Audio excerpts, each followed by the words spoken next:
Si Hanuman. Unang bahagi. Si Hanuman ay anak ni Kesari, isang Kanari, at apo ni Brihaspati, ang hari ng Sumero. Ang kanyang ina na si Anjana ay isang apsara mula sa kalangitan at bumaba sa lupa bilang tao dahil sa isang sumpa. Siya at ang kanyang asawa ay nagsagawa ng 12 taon ng matinding panalangin at penitensya. At dahil dito, pinagkalooban sila ni Shiva ng isang anak bilang biyaya.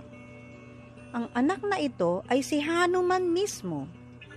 Kaya't siya ay itinuturing na isang pagpapahayag o anyo ni Shiva.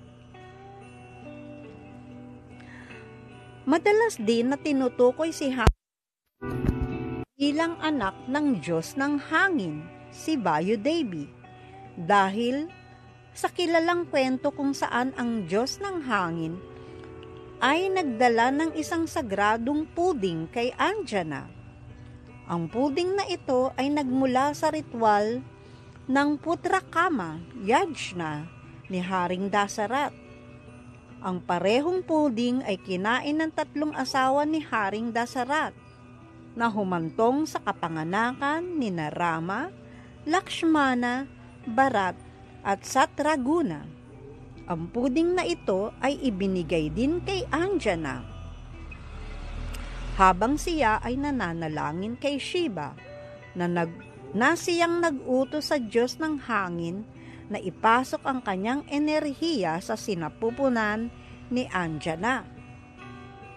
Kaya si Hanuman ay kilala bilang Vayu Putra, na nangangahulugang anak ni Vayu. Ang mga kwento ng kabataan ni Hanuman ay lubhang nakakaaliw at sobrang kasiyasiya. Dahil si Hanuman ay kilala bilang isang bata na napaka-adventurous at likas na malikot. Pinaniniwalaan na napagkamalan ni Hanuman na ang araw ay isang hinog na mangga at tinangka niya itong abutin upang kainin. Si Rahu, isang planetang Vedic, ay hinahabol din ng araw sa oras na iyon para sa isang nakatakdang eclipse. Ngunit tinalo siya ni Hanuman upang maabot ang araw ng mas maaga. Nagalit si Lord Indra at hinampas si Hanuman ng kidlat. Bumagsak si Hanuman pabalik sa lupa nang walang malay at nasira rin ang kanyang baba na nag-iwan ng permanenteng marka. Dahil sa pangyayaring ito, nagalit si Vayudeva, ang kanyang itinuturing na anak na ama, at sinipsip ang lahat ng hangin mula sa sansinukob. Nang magsimulang maghirap ang lahat ng tao at hayop dahil sa kakulangan ng hangin, binawi ni Lord Indra ang epekto ng kanyang kidlat at binuhay muli si Hanuman.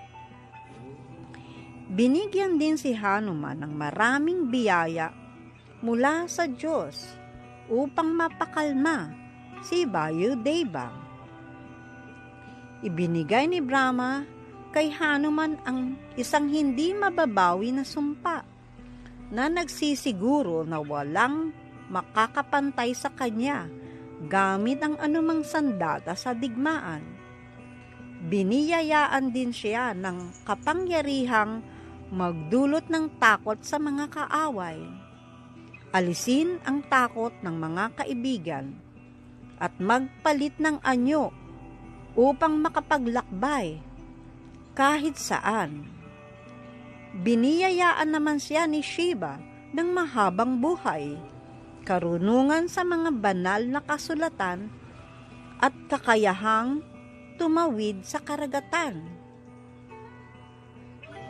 Binigyan siya ni Shiva ng isang pulseras na magpoprotekta sa kanya habang buhay. Biniyayaan ni Lord Varuna si Hanuman ng immunity sa tubig. Si Agnidev, ang Diyos ng apoy, ay biniyayaan siya ng proteksyon laban sa pagkasunog ng apoy.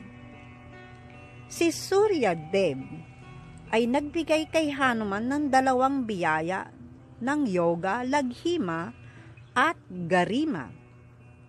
Sa pamamagitan ng mga ito, maaari niyang makamit ang pinakamaliit o pinakamalaking anyo ayon sa kanyang nais.